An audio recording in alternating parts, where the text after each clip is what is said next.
Times now Navbharat veto के opinion poll में अनुमान है कि मुख्यमंत्री योगी आदित्यनाथ फिर से यूपी में सरकार बना लेंगे। ओपिनियन पोल के मुताबिक यूपी की 403 विधानसभा सीटों में बीजेपी और उसके सहयोगियों को 227 से 254 सीटें मिल सकती हैं। समाजवादी पार्टी और उनके सहयोगियों को 136 से 151 सीटें मिल सकती हैं। बीएसपी को 8 से 14 और कांग्रेस को 6 से 11 सीटें मिल सकती हैं। अन्य के खाते में 0 से 4 सीटें जा सकती हैं। यानी बीजेपी की सीटें जरूर कम होती दिख रही हैं, लेकिन योगी की सत्ता में वापसी में कोई रुकावट नहीं है और बीजेपी बहुमत के लिए जरूरी 202 का आंकड़ा पार कर लेगी। ओपिनियन पोल के मुताबिक सीधी फाइट बीजेपी और समाजवादी पार्टी की है।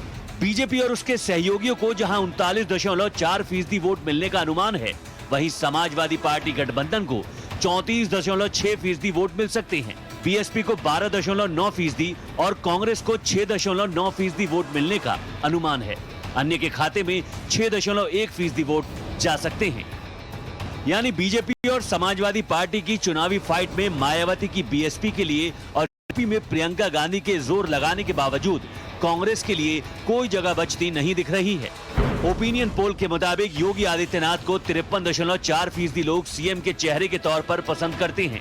इसके बाद अखिलेश यादव हैं, जिन्हें 31.5% लोग पसंद करते हैं। मायावती को 11.5% लोग और प्रियंका गांधी को 2.5% लोग सीएम के चेहरे के तौर पर पसंद करते हैं। टाइम्स नाउ नवभारत और वीटो के ओपिनियन पोल में पश्चिमी यूपी से लेकर पूर्वांचल तक, रुहेलखंड से लेकर बुंदेलखंड तक यूपी के एक एक इलाके का अनुमान मिल गया है। ओपिनियन पोल के मुताबिक पश्चिमी यूपी की 97 सीटों में से बीजेपी को 56 से 59 और समाजवादी पार्टी को 36 से 39 सीटें मिल सकती हैं। बीएसपी को 0 से 1 और कांग्रेस को 2 से 3 सीटें मिल सकती हैं। पश्चिमी यूपी के बाद पूर्वांचल की सियासी पिक्चर देखते हैं, जहां कड़ी टक्कर है। टाइम्स नाउ नवभारत और वीटो के ओपिनियन पोल के मुताबिक पूर्वांचल की 102 सीटों में बीजेपी 51 से 59 सीटें, समाजवादी पार्टी को 38 से 44 सीटें मिल सकती हैं। बीएसपी को 4 से 5 और कांग्रेस को 0 से 1 सीट मिल सकती है। लेकिन अवध और सेंट्रल यूपी के इलाके में बीजेपी को बड़ी लीड मिलती दिख रही है। यूपी में इलाकेवार ओपिनियन पोल के नतीजे बता रहे हैं। अवध के इलाके की 98 सीटों में से 56 से 64 सीटें बीजेपी को मिल सकती हैं। समाजवादी पार्टी को 31 से 33 सीटें, बीएसपी को 3 से 4 और कांग्रेस को 2 से 3 सीटें मिल सकती हैं। अन्य को 0 से 1 सीट मिल सकती है। सेंट्रल यूपी के इलाके की 35 सीटों में बीजेपी को 20 से 22 सीटें मिलने का अनुमान है। समाजवादी पार्टी को इस इलाके में 12 से 13 सीटें मिल सकती हैं। बीएसपी को 0 से 1 और कांग्रेस को 1 से 2 और अन्य को 0 से 1 सीट मिलने का अनुमान है।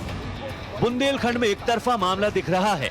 टाइम्स नाउ नवभारत और वीटो के ओपिनियन पोल में बुंदेलखंड की 19 सीटों में बीजेपी को 13 से 14 सीटें, समाजवादी पार्टी को 3 से 5 सीटें, बीजेपी को 0 से 1 सीट और कांग्रेस को भी 0 से 1 सीट मिलने का अनुमान है। सर्वे के मुताबिक रुहेलखंड की 52 सीटों में बीजेपी को 31 से 36 सीटें, समाजवादी पार्टी को 16 से 17 सीटें मिल सकती हैं। बीएसपी को 1 से 2 सीटें, कांग्रेस को 1 सीट मिल सकती है। टाइम्स नाउ नवभारत और वीटो के ओपिनियन पोल से यूपी के वोटर का जो रुझान दिखा है, उससे बीजेपी के लिए मिशन यूपी मुश्किल नहीं है।